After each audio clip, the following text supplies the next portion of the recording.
right, we're talking about the Charlotte Hornets today. 11 seed in the East. Can you believe that? Yeah. Well, that's where I have them. So thanks for clicking on the video. We're talking about the Charlotte Hornets today. We're going to talk a little bit about what to expect from them this upcoming season, and kind of give a review of what happened in the offseason, along with these other things right here: cap sheet, rotations, win total. And let's talk about it. Before we do, feel free to subscribe to the channel. I'm making all 30 NBA season preview videos for all 30 teams, and they'll be going right up until a few days before we get to the regular season. So it'll be fun. And if you want NBA content here, feel free to subscribe, like the video, comment, and let your voice be heard. All right, let's go before this cringiness is too much for people. They've probably clicked off the video by now. All right, let's talk about the Hornets and what they did in the offseason. So kind of what I have for the Hornets here. Obviously, let's jump on the draft here real quick. James Bouknight, Kai Jones, JT Thor, Scotty Lewis are their picks in the draft. Pretty solid. If you watched any of my videos, like of the losers of the draft, I wasn't crazy about what the Hornets did. I'm not crazy about Kai Jones. We'll talk about him in a minute. JT Thor, I'm not super crazy about him. But again, I guess if you want to get a guy who's probably could maybe develop into something in the future and has the athletic tools to be good player, I guess. And then Bouknight, I just don't know exactly what his role is. Are they just going to give him the Malik Monk minutes? I don't know. We'll see. Free agency. Hornets added Ish Smith, backup point guard, solid. And then Kelly Oubre, who a lot of people said he got overpaid. I don't really... Look, Oubre is who he is. He's a guy who's going to play relatively all right defense. He's going to get some points. Was not really as consistent of a shooter last year as he had been in the past. So there's that kind of issue, I guess you can say. But if you give him a role off the bench, I think that's actually fine, and he plays that pretty well. Wes Iwundu from the Pelicans was traded to the Hornets, and then Mason Plumlee was brought in from Detroit. So they have a kind of a little bit of depth, a little bit of youth, and I'm interested in this team. Now let's talk about what they lost. They did lose Devontae Graham, signed and trade to the Pelicans. I'm not crazy about losing him. I think he was good, but they also have LaMelo and Rozier who were playing the guard positions. I think having the third guard there, to me, it doesn't seem like he was a great fit in Charlotte anymore. So that is what it is. Malik Monk, gone, signed with the Lakers. Caleb Martin was waived. Grant Riller signs with the 76ers. Cody Zeller signs with the Blazers. So there's a little bit, they did kind of make up for the center depth, and we'll talk about that when we talk about the rotations. But they did lose, considerable players. Not world beaters, nothing huge, but still players that were part of the rotation. There might be a little bit of a getting used to kind of a period for this Hornets team. So we'll have to see what happens there. Let's talk about what the Hornets are currently working with as far as their cap sheet goes. Gordon Hayward, I know a lot of people hate the $90 million that he's owed for the next 3 years. I get it. At the same time, it's not a huge market. Like, nobody's going to Hornets games. You got to overpay for guys. If you're in this kind of a market like you are in Charlotte, you're just blessed with LaMelo, that you have a kind of a new budding star for the future that you can work with. But other than that, you got to overpay guys. You have to pay Terry Rozier, right? Like, Terry Rozier's making however much money. So it's just, you got to do it if you're Charlotte, right? You got to do it for Oubre too. So Hayward, Rozier, Oubre, Mason Plumlee brought in, LaMelo Ball, Miles Bridges, who seems to be catching lobs from LaMelo like every game, Ish Smith, PJ Washington, Bouknight, Kai Jones, Wesley Iwundu, Cody Martin, Jalen McDaniels. So yeah, solid players. Look, I think that there is potential that they could maybe move off of Oubre or Mason Plumlee, but there's not really a whole lot of potential for a trade. I was actually looking forward to see if the Pacers were gonna get involved in a deal with the Hornets that would have sent Miles Turner to Charlotte, because Charlotte needed kind of a new center. Again, they let Zeller and Bismack Biyombo go. They didn't bring them back, I should say.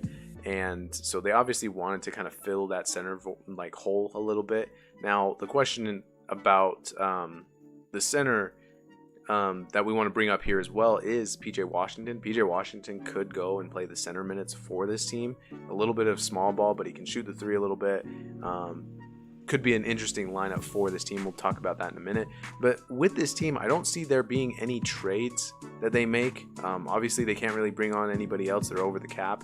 But this is their team, and it's pretty solid.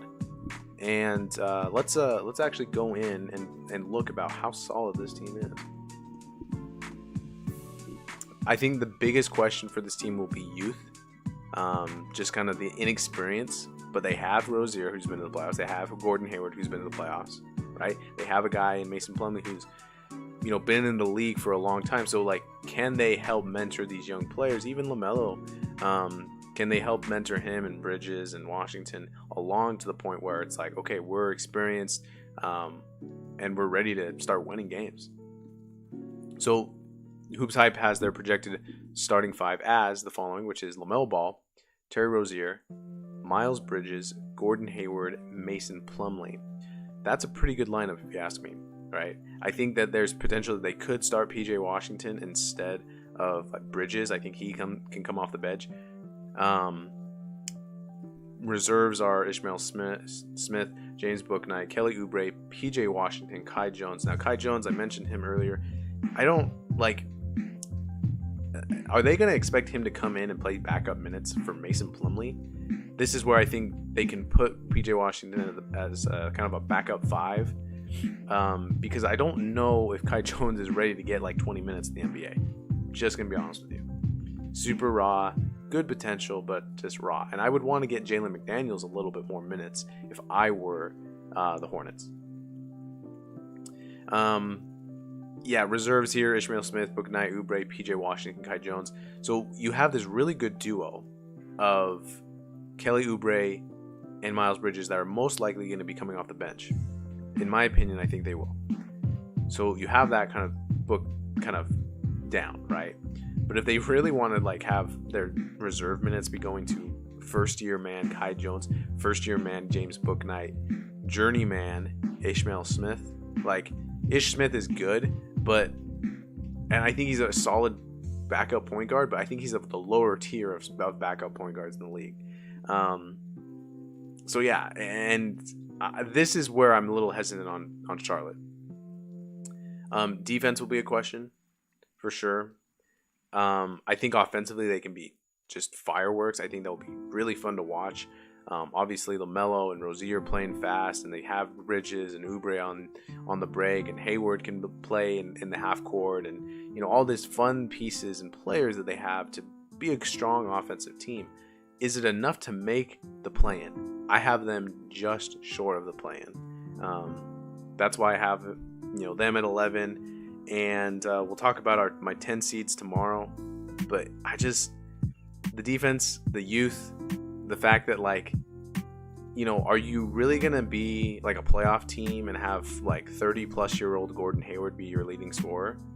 Like, I don't know if LaMelo's ready to take that next jump to be like a 25-point scorer.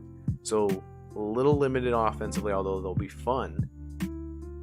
But maybe they kind of play as a team, and just whoever's hot one night just goes off, and it is what it is. But for me, I think the defense, again, the youth, are kind of the big question marks that I have. Let's move on to their over-under. So that being said, right? That being said, as far as what I think about kind of the negatives for the team, I still believe that they're going to get over their 37.5 projected win total set out by Action Network. I think this is a number that's probably getting again, are you pushing 40? I think they could definitely push 40. 39 to 40 to 41 wins. I think that's possible for a team that last year, once they because remember, LaMelo got hurt. The first half of the year was weird for the Hornets.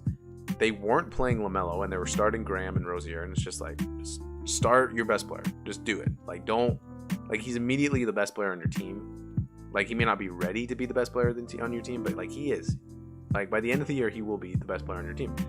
So they didn't play ball, and then they played him, and then he got hurt, missed a little bit of the season, and then he came back, and then they started making this push towards the playoffs. And then, like, the last 10 games of the year, they were just really bad. And then they obviously looked really bad in their loss in the play-in game to Indiana. So, yeah, people are going to freak out. They're going to start saying, like, why do you have Charlotte lower than Washington? I'll tell you when we get to talk about the Wizards. But, yeah, I have this team winning 38, 39 games, maybe 40 again. But ultimately, they're going to get over this 37.5 number and be the 11th seed in the Eastern Conference. And yeah, that's just my opinion. So if I'm wrong, tell me in the comments. That's it for the video. Feel free to subscribe to the channel. Tomorrow we'll be talking about the 10 seeds. We'll officially be in the play-in territory. We'll all talk about, you know, these teams I believe are firmly going to be in the play-in game. Like, I don't see them dropping out like the 11 seeds like these teams. I had to make tough choices. All right. But yeah, feel free to subscribe to the channel. We'll see you tomorrow. And let's freaking go.